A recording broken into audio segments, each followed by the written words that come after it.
नीलकंठ ने बताया कि मनुष्य का सबसे उत्तम और श्रेष्ठ दान क्या है, जिसका फल उसे अवश्य ही मिलता है।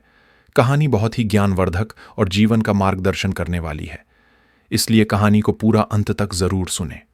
नमस्कार प्यारे साथियों। कृष्णा 10 संगीत। एक वट वृक्ष पर एक नीलकंठ अपनी पत्नी के साथ रहता था। एक दिन की बात है, नीलकंठ और उसकी पत्नी भोजन कर रहे थे। तभी नीलकंठ की पत्नी की नजर एक बुजुर्ग किसान पर पड़ती है, जो एक पेड़ के नीचे बैठकर भोजन करने जा रहा था।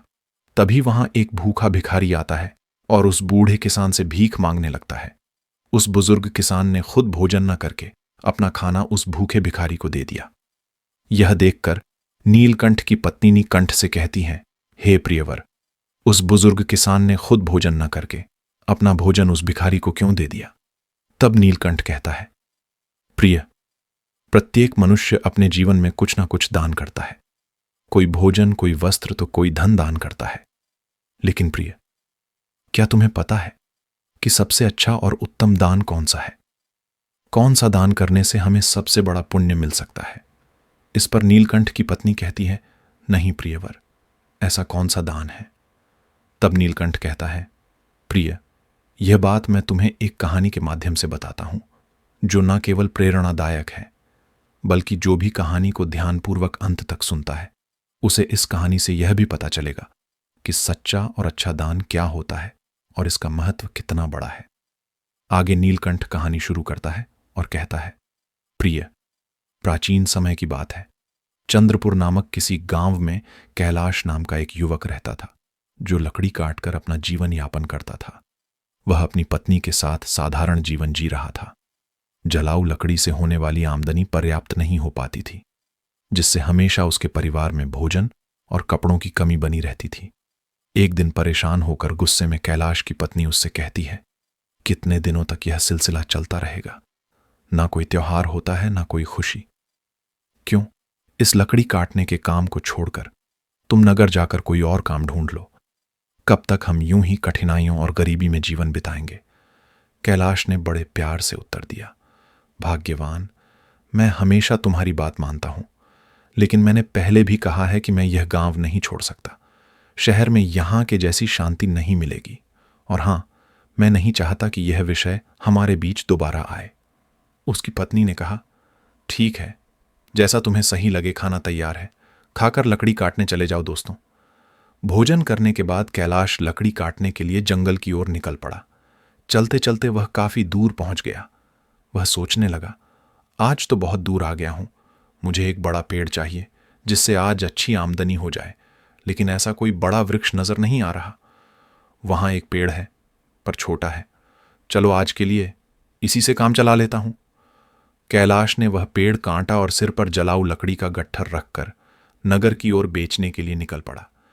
लेकिन नगर पहुंचने पर उसने देखा कि लकड़ी खरीदने वाला कोई नहीं था। वह सोचने लगा, क्या मुझे यह सारी लकड़ियां वापस घर ले जानी पड़ेंगी? तभी रास्ते में एक पंडित ने उसे आवाज लगाई, सुनो लकड़ी बेचने वाले, इधर आओ, ये लकड़ियां कितने की हैं? कैलाश ने कहा, पंडित जी, आपको सारी लकड़ियां चाहिए या आधी? अगर सारी चाहिए तो कम दाम में दे दूंगा। पंडित ने कहा, मुझे सारी लकड़ियां चाहिए, लेकिन तुम्हारे बताए गए दाम पर नहीं, मैं सिर्फ अपने दाम पर ले सकता हूं। कैलाश ने थकान भरे स्वर में कहा, अरे तो फिर ये लकड़ियां बहुत सस्ती हो जाएंगी, लेकिन चलिए दे दीजिए, वैसे भी मैं थक चुका हूं। पंडित ने रुपए देते हुए कहा, यह लो और लकड़ियां यहां रख दो। वैसे तुम भूखे लग रहे हो, क्या कुछ खाना खाओगे? सब तैयार है, खाना खाकर ही जाना।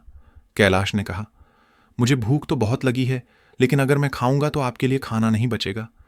रहने दीजिए, मैं घर जाकर खा लूंगा। पंडित मुस्कुराते हुए बोले, चिंता मत करो, यहां इतना खाना है कि 20 लोग और खा सकते हैं। जब भी भूख लगे यहां आया करो। कैलाश ने पूछा, क्या आप हमेशा ही सबको ऐसे खाना खिलाते हैं? पंडित ने उत्तर दिया, जब तक परमात्मा ने मुझ पर कृपा बना रखी है, मैं यह करता रहूंगा। यह सब उनकी मर्जी है। कैलाश ने कहा, ठीक है, तो मैं आज खाना यहीं पर खाऊंगा। उस दिन कैलाश ने उस पंडित के घर भर पेट भोजन किया और धन्यवाद देते हुए बोला, पंडित जी, आप बहुत ही दयालु और नेक दिल इंसान हैं। ऐसा अच्छा काम करने में मैं आपकी मदद करना चाहता हूं। अब से मैं लकड़ियां शून्य में ही दिया करूंगा। पंडित ने कहा, बेटा सकुशल घर जाना। कैलाश ने काटी हुई सारी लकड़ियां पंडित को शून्य में दे दी और घर की ओर निकल गया। घर पहुंचते ही उसकी पत्नी ने पूछा, इतनी देर क्यों हो गई? क्या आज लकड़ियों का अच्छा सौदा मिल गया? लाओ पैसे। कैलाश ने उत्तर दिया, देखो सौदा अच्छा तो नहीं था, आज केवल शून्य ही मिले हैं, यह लो। उसकी पत्नी ने आश्चर्य से पूछा, क्या सच में तुम मुझे केवल 60 दे रहे हो? मैंने सोचा था कि आज शायद 2 गुना कमा कर लाओगे, लेकिन तुमने तो आधे ही दिए हैं। इतनी देर तक तुम कहां थे? क्या कर रहे थे? तब कैलाश ने कहा, मैं लकड़ियां बेचने गया था, लेकिन खरीदने वाला कोई नहीं मिला। फिर पास के नगर में धर्मपाल पंडित नामक एक विद्वान के घर चला गया। उनके यहां जो भी जाता है वे उसे प्यार से भोजन कराते हैं। ऐसे लोगों के लिए हमें कुछ करना चाहिए। उसकी पत्नी ने पूछा, हमेशा खाना खिलाते हैं? फिर तो वे बहुत अमीर होंगे। नहीं तो इतने लोगों को खाना कैसे खिलाते हैं और तुमने उनकी मदद कैसे की? कैलाश ने कहा, वे उतने अमीर नहीं हैं जितना तुम सोच रही हो। वे एक अच्छी भावना रखते हैं और उस नगर के मंदिर के पुजारी हैं। वे अपनी मेहनत की कमाई से ही सबको खिलाते हैं। मैंने उनकी मदद के लिए कहा कि मैं उनके लिए हमेशा लकड़ियां 60 रुपये में ही काट कर दे दिया करूंगा। उसकी पत्नी ने कहा, क्या इतना काफी है? अगर तुम 2 गट्ठर लकड़ी नहीं काट सकते तो हर दिन 60 में घर कैसे चलेगा, मुझे बताओ। कैलाश ने उत्तर दिया, मैं अपनी हर कोशिश करूंगा और जो भगवान की इच्छा होगी वह होगा।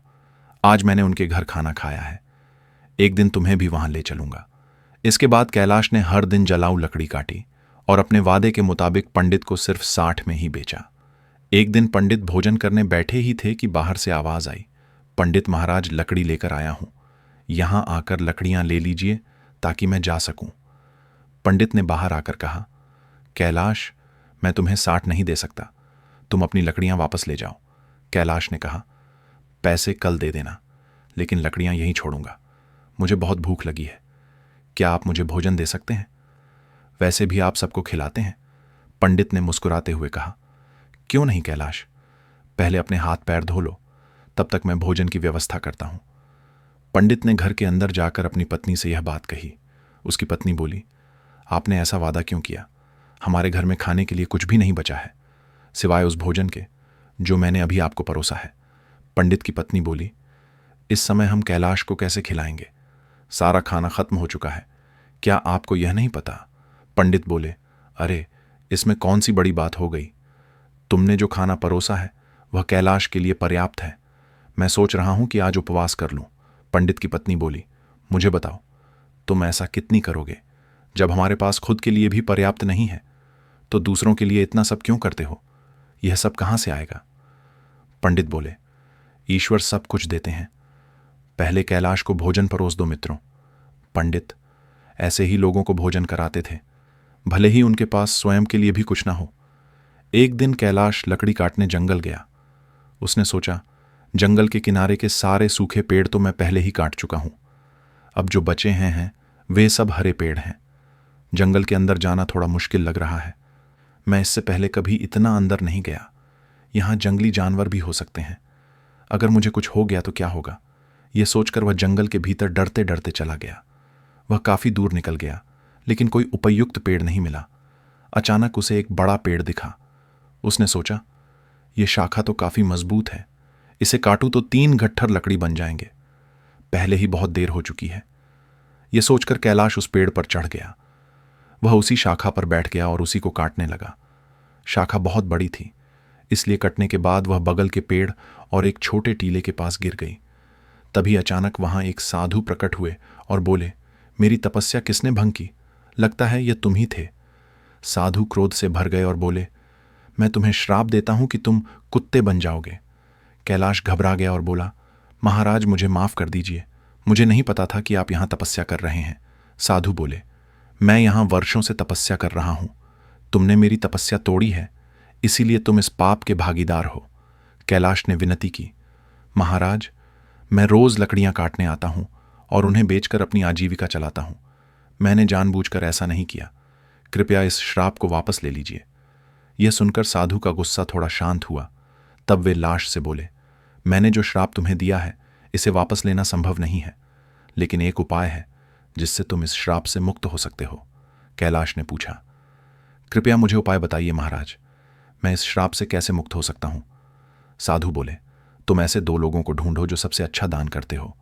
उनके भोजन के बाद बचा हुआ एक भी दाना खा लेने से तुम्हारे श्राप का असर धीरे धीरे समाप्त होने लगेगा। जब तुम पूरी तरह सफेद हो जाओगे तब इस श्राप से मुक्त हो जाओगे। कैलाश ने रोते हुए कहा, महाराज, मैं अपनी पत्नी का सहारा हूं। लकड़ियां बेचकर जो पैसे लाता हूं उससे हमारा गुजारा होता है। अब मैं कुत्ता बन गया हूं तो मेरा अब क्या होगा? साधु बोले, चिंता मत करो, ईश्वर मदद करेंगे। जब तुम्हारा श्राप टूटेगा तब तुम्हारा जीवन सुखी हो जाएगा, धन धान्य से भरा होगा और तुम्हें हर कष्ट से मुक्ति मिलेगी। यह कहते हुए साधु वहां से चले गए। कैलाश साधु के श्राप के कारण कुत्ते में बदल जाता है। इसके बाद कैलाश श्राप से छुटकारा पाने के लिए यात्रा पर निकल पड़ता है। वह सोचने लगता है, जैसा साधु ने कहा, मुझे सबसे अच्छा दान देने वाले कहाँ मिलेंगे? मेरी समझ में कुछ नहीं आ रहा। हाँ पंडित जी, वह बड़े ही उदार और नेक दिल व्यक्ति हैं।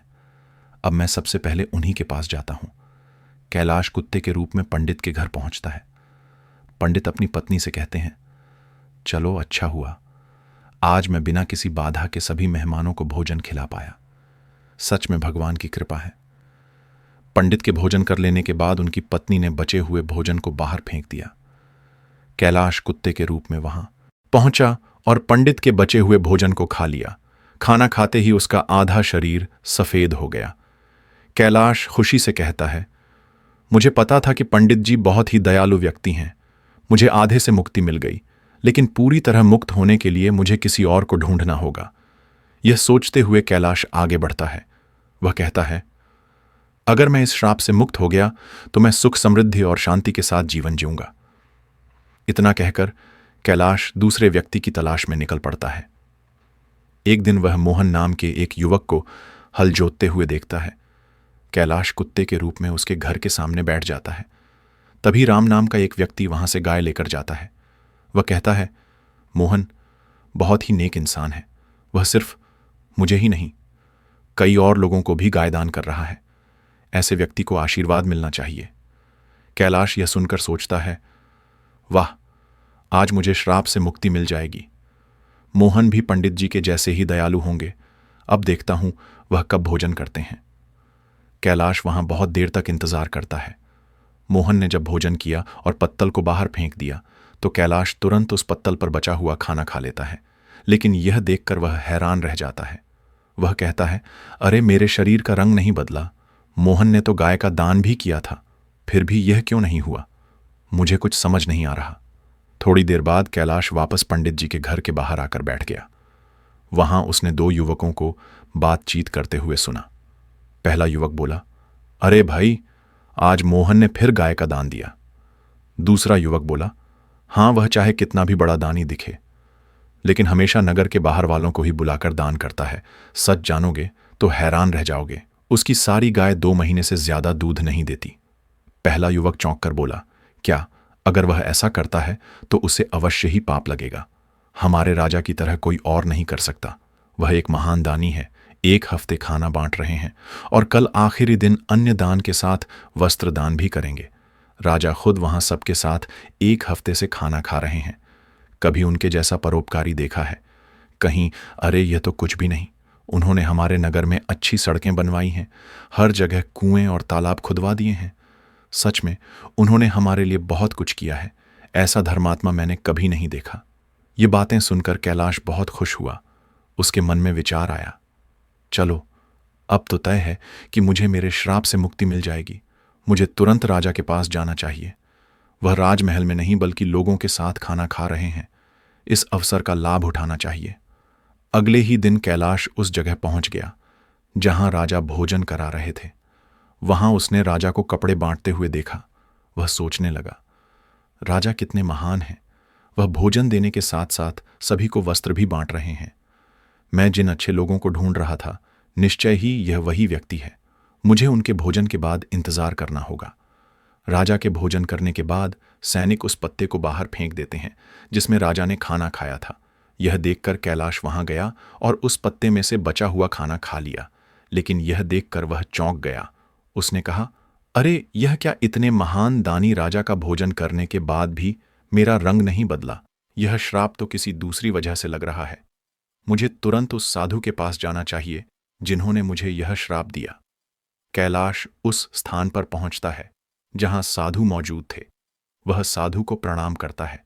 साधु उसे निराश देखकर पूछते हैं, क्या हुआ कैलाश?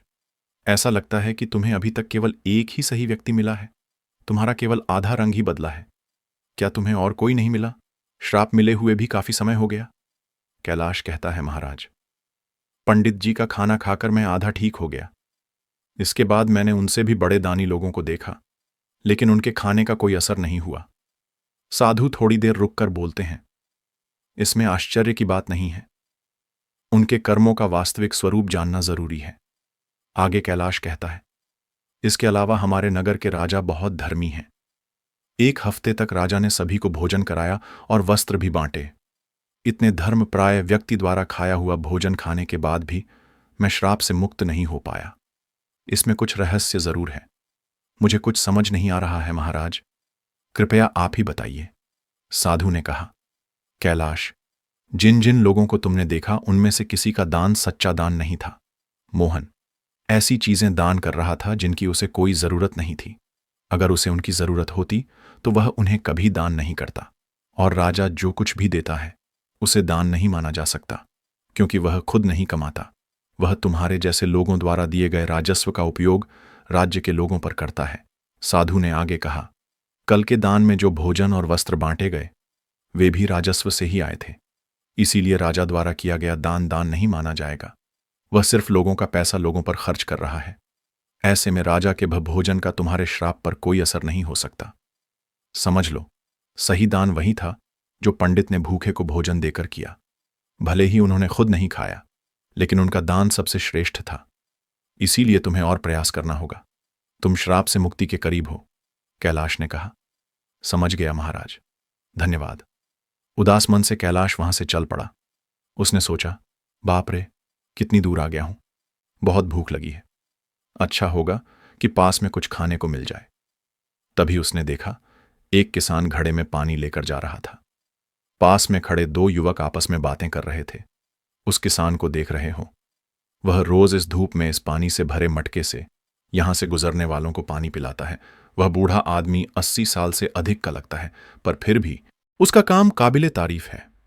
थोड़ी देर में किसान ने खाना निकाला और खाने लगा। कुत्ते के रूप में भूखे कैलाश को देखकर किसान ने अपने भोजन में से कुछ लिया और उसे दे दिया। जैसे ही कैलाश ने वह भोजन खाया, उसका श्राप समाप्त हो गया और वह वापस इंसान बन गया। उसने किसान को धन्यवाद दिया और खुशी खुशी वापस लौट आया। उसने सोचा, सचमुच दान कभी छोटा या बड़ा नहीं होता।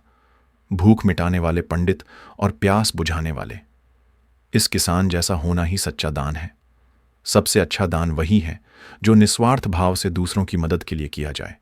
चलते चलते कैलाश अपनी पत्नी के पास अपने घर पहुंच गया और खुशी से रहने लगा।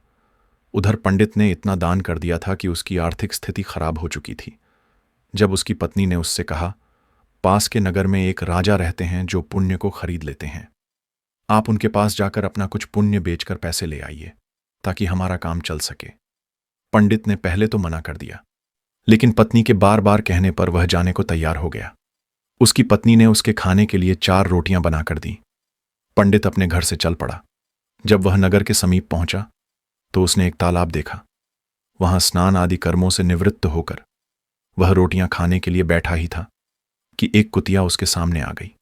कुतिया ने जंगल में बच्चों को जन्म दिया था। 3 दिन से कुतिया और उसके बच्चे भूखे थे। भारी बारिश के कारण वह बच्चों को छोड़कर कहीं जा भी नहीं सकती थी। पंडित ने कुतिया को भूखा देखा तो अपने भोजन में से एक रोटी उसे दे दी। कुतिया ने रोटी खा ली, फिर उसने दूसरी रोटी दी जिसे कुतिया ने खा लिया। इस तरह पंडित ने एक एक करके अपनी 4 रोटियां कुतिया को खिला दी। कुतिया तृप्त हो गई, लेकिन पंडित खुद भूखा रह गया और वहां से राजा के महल को चल पड़ा। पंडित राजा के पास पहुंचा और कहा, मैं अपना पुण्य बेचना चाहता हूं। राजा ने कहा, आप दोपहर के बाद आए। राजा ने अपनी पत्नी से पूछा, एक पंडित विद्वान यहां आया है जो अपना पुण्य बेचना चाहता है। तुम्हारे अनुसार उसके पुण्य में से कौन सा पुण्य सबसे बड़ा है? जिसे मैं खद्दू, पत्नी ने कहा। जो आज उसने जंगल में 3 बच्चों वाली कुतिया को रोटी खिलाकर कमाया है, वही पुण्य अच्छा है। पत्नी की यह बात सुनकर राजा पंडित के पास गया और बोला, आप कौन सा पुण्य मुझे देंगे? पंडित बोला, आप कौन सा पुण्य लेना चाहते हैं? राजा ने कहा, आज आपने जो यज्ञ किया है, हम उसी का पुण्य लेना चाहेंगे। पंडित ने कहा, मैंने आज कोई यज्ञ नहीं किया, मेरे पास इतना धन ही नहीं है कि यज्ञ कर सकूं। राजा ने उत्तर दिया, आपने आज तालाब किनारे एक भूखी कुतिया को 4 रोटियां खिलाई हैं, हम वही पुण्य खरीदना चाहते हैं। पंडित ने पूछा, उस समय तो वहां कोई नहीं था, आपको कैसे पता चला? राजा ने कहा, मेरी पत्नी पतिव्रता है, उसी ने मुझे यह सब बातें बताई हैं। पंडित ने कहा, बहुत अच्छा, ले लीजिए, लेकिन इसका मूल्य क्या देंगे? राजा ने कहा, आपकी रोटियों जितने वजन की थी, मैं उतने ही वजन के हीरे मोती तौल कर दूंगा। पंडित ने सहमति दे दी। राजा ने अंदाज से उतने ही वजन की 4 रोटियां बनवाई। राजा ने रोटियों के वजन की बराबरी के लिए तराजू में हीरे और मोती रखवा दिए, लेकिन जितने भी रत्न रखे गए, रोटी वाला पलड़ा ऊपर नहीं उठा। राजा ने कहा, और रत्न लेकर आओ। जब पंडित ने अपने पुण्य का ऐसा प्रभाव देखा तो उसकी आंखें खुल गईं। उसने कहा, राजा जी, मैं अभी यह पुण्य नहीं बेचूंगा। राजा बोला, जैसी आपकी इच्छा। पंडित वहां से चला गया और अपने घर की ओर लौटने लगा। लौटते समय वह उसी तालाब के पास पहुंचा जहां उसने कुतिया को रोटियां खिलाई थीं। वहां पहुंचकर वह एक पेड़ के नीचे बैठ गया और सोचने लगा। तभी वहां एक संत आए। जब उन्होंने पंडित को चिंतित देखा तो कहने लगे, क्या बात है पुत्र, बहुत चिंतित लग रहे हो। पंडित ने महात्मा को प्रणाम किया और सारी बात बताई। इस पर महात्मा बोले, पुत्र, तुमने उचित किया। पुण्य का सौदा नहीं किया जाता, वह तो स्वयं फलदायी होता है। जो मनुष्य जैसा कर्म करेगा, समय आने पर उसका वैसा ही फल उसे मिलेगा। महात्मा की बात सुनकर पंडित को शांति मिली और वह महात्मा से विदा लेकर अपने घर को जाने लगा। तब महात्मा ने पंडित को एक पोटली देते हुए कहा, पुत्र, इसे लेते जाओ, इसमें कुछ मेवे हैं। रात्रि के भोजन उपरांत इनका सेवन करना तुम्हारा कल्याण होगा। पंडित ने पोटली ली और महात्मा को धन्यवाद देकर अपने घर लौट आया। घर पहुंचकर पंडित ने भोजन किया और टहलने के लिए घर के बाहर चला गया। जब पंडित की पत्नी की नजर मेज पर रखी पोटली पर पड़ी तो उसके मन में पोटली खोलने की उत्सुकता होने लगी। उसने मेज से पोटली उठाई और उसे खोलकर देखने लगी। जब उसने पोटली खोली तो उसके आश्चर्य का ठिकाना नहीं था। पोटली में हीरे पन्ने और माणिक चमक रहे थे। वह बेहद प्रसन्न हुई। थोड़ी देर बाद जब पंडित वापस आया तो उसकी पत्नी ने पूछा, इतने सारे हीरे पन्ने कहां से ले आए? पंडित ने कहा, क्यों मजाक कर रही हो? सूखे मेवे तुम्हें हीरे मोती लग रहे हैं। पत्नी बोली, मजाक नहीं कर रही, मैंने खुद पोटली खोलकर देखी है, उसमें तो ढेर के ढेर बेशकीमती हीरे पन्ने भरे पड़े हैं। पंडित बोला, मुझे लाकर दिखाओ। पत्नी ने पोटली को उसके सामने रख दिया। पंडित उन्हें देखकर चकित रह गया। वह समझ गया कि यह सब उसी पुण्य का प्रभाव है जो उसने कुतिया को रोटियां खिलाने से प्राप्त किया था, और वह महात्मा कोई और नहीं, साक्षात परमात्मा थे। फिर उसने अपनी यात्रा का सारा वृतांत अपनी पत्नी को सुनाया। उसने बताया कि किस प्रकार राजसी और तामसी दान का फल सीमित होता है। एक भूखी कुतिया और उसके बच्चों को रोटियां देने के कारण यह चमत्कार हुआ। यह सब भगवान की कृपा और दया का ही परिणाम है। आगे पंडित ने अपनी पत्नी से कहा, यह भगवान का संदेश है कि जरूरतमंद की मदद करना सबसे बड़ा पुण्य है। जो व्यक्ति दुखियों और अभावग्रस्त लोगों की सहायता करता है, उसे ईश्वर अनंत गुणा फल प्रदान करते हैं। दोस्तों, आज के समय समाज में कई लोग दान सिर्फ अपने मान सम्मान और प्रतिष्ठा के लिए करते हैं। दिखावे के दान से ना तो सच्चा पुण्य मिलता है और ना ही इसका कोई दीर्घकालिक प्रभाव होता है। दिखावे का दान कभी कभी व्यक्ति को अहंकार की ओर ले जाता है। दान हमेशा निस्वार्थ भाव से होना चाहिए। जैसे इस कहानी में पंडित ने अपनी भूख की परवाह किए बिना कुतिया और उसके बच्चों को 4 रोटियां दी। उसने सोचा भी नहीं था कि उसका यह छोटा सा त्याग इतना बड़ा फल देगा। मित्रों, इसी तरह यह कथा हमें यह भी बताती है कि जरूरतमंद की सहायता करने का असली अवसर वही होता है जब वह वास्तव में संकट में हो। आपदा के समय दिया गया थोड़ा सा सहयोग भी अनमोल हो सकता है। यह न केवल जरूरतमंद व्यक्ति के जीवन को बदलता है, बल्कि देने वाले के जीवन में भी सकारात्मक परिवर्तन लाता है। जब कोई व्यक्ति त्याग की भावना से प्रेरित होकर दान करता है तो उसके अंदर से माया के मोह का अंत हो जाता है। यह त्याग मनुष्य को अहंकार से मुक्त करता है और उसे ईश्वर के समीप ले जाता है। साथियों, इस कहानी का यही संदेश है कि सच्चा पुण्य त्याग और निस्वार्थ सेवा में है। निस्वार्थ भाव से किया गया दान ही सच्चा और उत्तम दान है। हर मनुष्य को यह प्रयास करना चाहिए कि वह अपनी क्षमता के अनुसार दान पुण्य और जरूरतमंदों की मदद करें। जरूरतमंद की सेवा करना ही सच्चा धर्म है। जैसे पंछी के पानी पीने से नदी का पानी कम नहीं होता, ठीक उसी प्रकार सामर्थ्य अनुसार दान करने से धन खत्म नहीं होता। दोस्तों, कहानी अच्छी लगी हो तो वीडियो को लाइक करके स्टोरी या सफर चैनल को सब्सक्राइब कर लेना और साथ में बेल आइकन भी दबा देना। मिलता हूं आपको एक और नई वीडियो के साथ। धन्यवाद। नमो बुद्धाय।